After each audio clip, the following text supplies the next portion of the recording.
네, 여러분 반갑습니다. 반갑습니다, 여러분. 오늘은 6장부터 11장까지를 살펴보도록 하겠습니다. 계시록 두 번째 시간입니다. 여러분 6에서 11장까지 이야기를 너무 어려워하시면 안 됩니다. 이제 6장부터 16장까지가 바로 우리가 굉장히 어려워하는 그 인나팔 대접 새 재앙 시리즈인데, 여러분 일단 이걸 어떻게 읽으셔야 되냐면 이걸 먼 미래에 문자적으로 일어나게 될 사건으로 보시면 안 됩니다. 이걸 이제 미래적인 사건으로 보는 게 보통 이제 세대주의적 관점이라고 하는데, 뭐 이제 그런 식으로 보게 되면, 그러면은, 이제 뭐 여기서 이제 그 다 나온 거예요. 시한부 종말론 또 여기서 나오고, 그리고 안산홍 증인회도 아마 이제 그런 식으로 보는 걸로 알고 있습니다. 그러니까 여기서 이제 1장에서 얘기를 했듯이 예수 그리스도의 계시다. 계시라는 자체가 이제 묵시고, 그 묵시라는 내용 자체가 그 어떤 서사적 골격을 가지고 있는데, 이야기적 골격을 가지고 있는데, 그렇다고 하더라도 그 이야기가 먼 미래에 일어나게 될 이야기를 얘기를 하는 게 아니라, 오늘 이제 곧 반드시 속히 일어나게 될 그 일들에 대한 그 역사적 맥락에 대한 이야기에 대한 그걸 상징으로 이제 표현하고 풀어낸 겁니다. 그러니까 이거를 이제 먼 미래에 일어나게 될 어떤 미래의 일들에 대한 이야기라고 보시면 안 되고, 그래서 여러분 그 에스겔서 말씀을 보면 내가 엎드려뜨리거니와 라는 이제 말씀이 있습니다. 이걸 세 번 엎드려뜨린다는 말씀이 아니죠. 이건 세 번 삼중 반복입니다. 그러니까 강화시키고 반복을 통해서 이것을 더 강조하는 기법인 겁니다. 그러니까 인, 나팔, 대접. 그러면서 이거는 차례차례 일어나는 시간적 순서로 일어나는 그런 재앙이라기보다 어느 한 지점을 향해서 쭉 가면서 강조를 하고 있는 거죠. 그래서 여러분 보시면 아시겠지만 한번 이제 재앙을 볼까요? 여기서 먼저 인을 먼저 떼죠. 인을 먼저 떼면 일단 1, 2, 3, 4 앞에 이제 4개는 주로 자연계와 관련되어 있습니다. 우리가 어제 봤던 본물 중에 내생물 있죠? 숫자 4는 뭘 가리킨다고 했습니까? 자연을 가리킨다고 했어요. 그러니까 내생물, 동서남북. 1, 2, 3, 4, 인, 나팔, 대접 전부 다 1, 2, 3, 4는 전부 다 자연계와 관련이 있습니다. 땅과 관련이 있습니다. 그리고 그 다음에 나머지 5, 6, 6번째는 자유로워요. 자유로운데 이걸 그냥 정말 차례대로 일어나게 되면 어떤 그 재앙 시리즈의 역사라고 보면 안 되는 게, 5번째 인을 뗐을 때는 순교자가 절규하거든요. 아무 일도 일어나지 않아요. 그 다음에 나팔 재앙도 마찬가지입니다. 뭐 사람들이 찬양하는 장면이 있기도 하고 어쨌든 침묵하는 그런 장면도 있고 막 그렇습니다. 그러니까 이게 단순히 재앙 시리즈라고 보면 순교자의 절규하는 게 재앙이 아니잖아요, 그죠? 이거는 그냥 매듭을 그렇게 지었을 뿐이지, 이러한 이야기는 어떤 논리를 설명하기 위한 방식인 겁니다. 그리고 결국에는 핵심은 뭐냐면은 그때 당시에 마지막에 저 끝에 무너졌다 큰 성 바벨로나 이렇게 얘기를 하죠. 바벨론 같은 경우에는 한 70년 만에 멸망한 제국입니다. 그러니까 로마 제국이 바벨론처럼 그렇게 지금은 대단해 보이지만 어느 날 갑자기 순식간에 멸망하게 될 것이라는 것을 얘기를 하고자 하는 거예요. 하나님 나라는 영원한데 반대로 로마 제국은 영원하지 않을 뿐만 아니라 순식간에 멸망당할 수 있다는 겁니다. 그 지점을 향해서 쭉 강조하고 쭉 달려가는 게 바로 인나팔 대접 재앙이에요. 여기 이제 3중 반복입니다. 반복하면서 강조하는 거예요.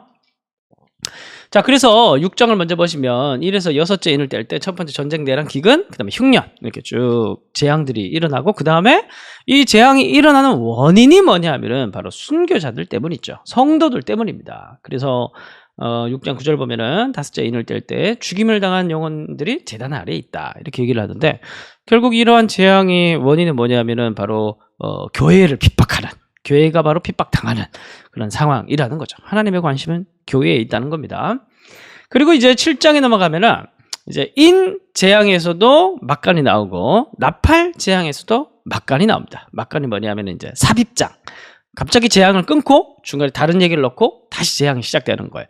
중간에 이렇게 끼어든 단락은 당연히 강조점이겠죠. 왜 이런 재판이 있는지, 이러한 재앙의 원인들 뿐만 아니라 특히 이제 이 재앙은 다시 말씀드리지만 교회 때문에 하나님께서 행하시는 거거든요. 그러면은 그런 상황 가운데 성도들은 뭘 해야 되느냐? 7장에 보면 뭘 해야 될까요? 찬양을 하죠. 14만 4천 명의 무리들이 나타나서 찬양을 합니다. 그래서 7장 4절 보면 인침을 받은 자의 수가 14만 4천 명이다라고 얘기를 합니다. 왜 14만 4천 명이냐? 7장 5절부터 8절까지 보면은 유다 지파, 루벤 지파, 갓 지파, 아셀 지파, 납달리 지파, 지파를 12지파를 얘기를 하면서 다 12,000명이라고 합니다. 12 곱하기 12,000 하면은 14만 4천이 나오는 거죠. 그럼 뭐 정확하게 12,000명이라는 건 아니에요.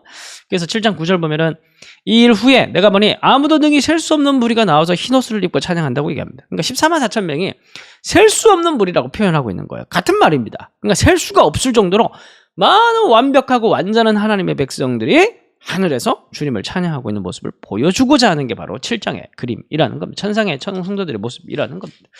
그러니까 걱정하지 말라는 거예요. 걱정하지 말고 이미 하나님께서 그의 완전한 자기의 백성들을 보호하고 계시고 너도 보호하고 계시니까 걱정하지 말라는 거. 그리고 이제 8장에 보면 이제 이 나팔로 넘어갑니다. 나팔도 보면은 뭐가 나옵니까? 땅, 바다, 강, 천체 이렇게 네 가지가 나오지 않습니까? 땅, 바다, 강, 천체도 이것도 전부 다 자연이죠, 자연. 우리가 앞에 1, 2, 3, 4 이 나팔, 대접도 1, 2, 3, 4 전부 다 이게 자연계와 관련되어 있습니다.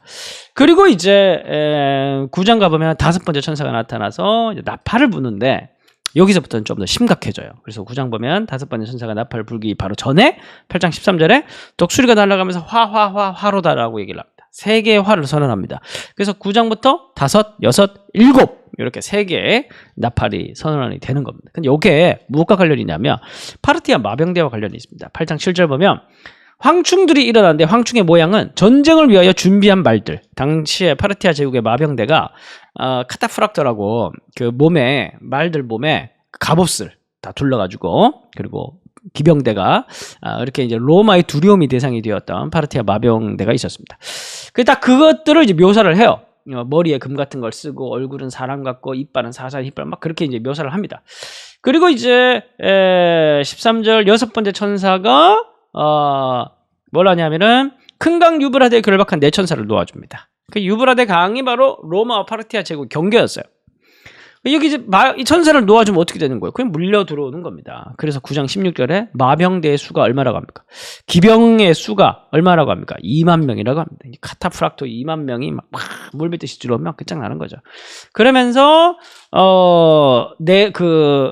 로마 제국의 언젠가 멸망당하게 될 로마 제국의 멸망을 심판을 재앙을 얘기하고 있습니다. 그리고 다시 10장 11장에 막간이 들어가 있는 거예요. 삽입이 들어가 있는 겁니다. 결국 이 막간이 중요한 건 뭐냐면 재앙이 중요한 게 아니라 막간이 중요한 이유는 뭐냐면 재앙은 성도들이 당할 게 아니에요. 성도들을 위해서 베푸는 것이기 때문에 성도들에게 정말 필요한 건 뭐냐면 앞에 첫 번째 막간에서는 예배 드리는 거. 두 번째 막간에서는 교회는 뭘 해야 되냐면은 여기서는 두 증인에 대한 얘기가 나옵니다. 두 증인이 두루마리를 먹고 그리고 나가서 예언자의 역할을 감당합니다. 그러니까 결국에는 이러한 심판이 있는 이런 세상 가운데 하나님께서 자기 일을 행하시는 가운데 우리는 뭘 해야 되냐면 전쟁 같은 세상 속에서 우리는 뭘 해야 되냐면은 꽃이다 막 이렇게 하고 있는 게 아니라 뭐 내 원수가 핍박당한다고 꼴 좋다 막 이렇게 얘기하는 게 아니라 하나님의 마음을 가지고 하나님께서 이 사람들에게 왜 재앙을 베풀겠어요? 회개하고 돌아오라고. 그래서 재앙을 베푸는 거거든요. 나가서 우리는 예수님의 복음을 전해야 된다는 걸 강조하고 있는 게 10장, 11장의 막간의 이야기입니다. 자, 그렇게 보시면 참, 어렵지 않아요. 계시록이 어렵지 않습니다. 근데 미래에 일어날 어떤 그 시간대를 옮겨놓고 미래에 일어날 그걸 맞추려고 하면 그러면은 이상하게 시한부 종말론이나 이상한 데 해석으로 가버리는 거예요.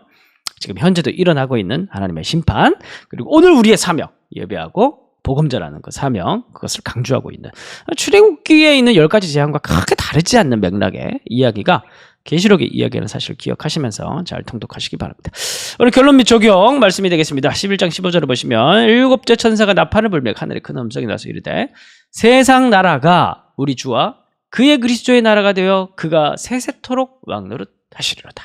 결국 우리가 바라는 건 뭐냐 하면은 이러한 심판과 또 성도들의 이러한 사명 감당을 통해서 세상 나라가 그리스도의 나라가 되는 것입니다. 그 나라가 될 때까지 사명 잘 감당하시는 저와 여러분들 되시기를 바랍니다. 기도하겠습니다. 하나님, 이 재앙의 이야기들은 우리의 이야기가 아니라 하나님께서 세상을 통치하시고 다스리실 때 하나님께서 행하시는 그런 통치 방법 중에 하나입니다. 하나님 아버지, 이 세상에 전쟁이 끊이지 않고 여러 가지 많은 슬픔과 고통과 아비규환의 상황에 놓인다고 할지라도 우리가 하나님을 예배하는 것과 우리가 증인된 자로서 하나님의 말씀 붙들고 나가서 복음을 전하는 일에 소홀히 하지 않도록 도와주시고, 우리가 그렇게 이 세상의 죄에 참여하지 않고 우리가 거룩한 자들이 되어 늘 복음 붙들고 복음 증거하는 하나님의 거룩한 백성들, 하나님의 교회가 되어줄 수 있도록 인도하여 주옵소서. 예수님의 이름으로 기도합니다.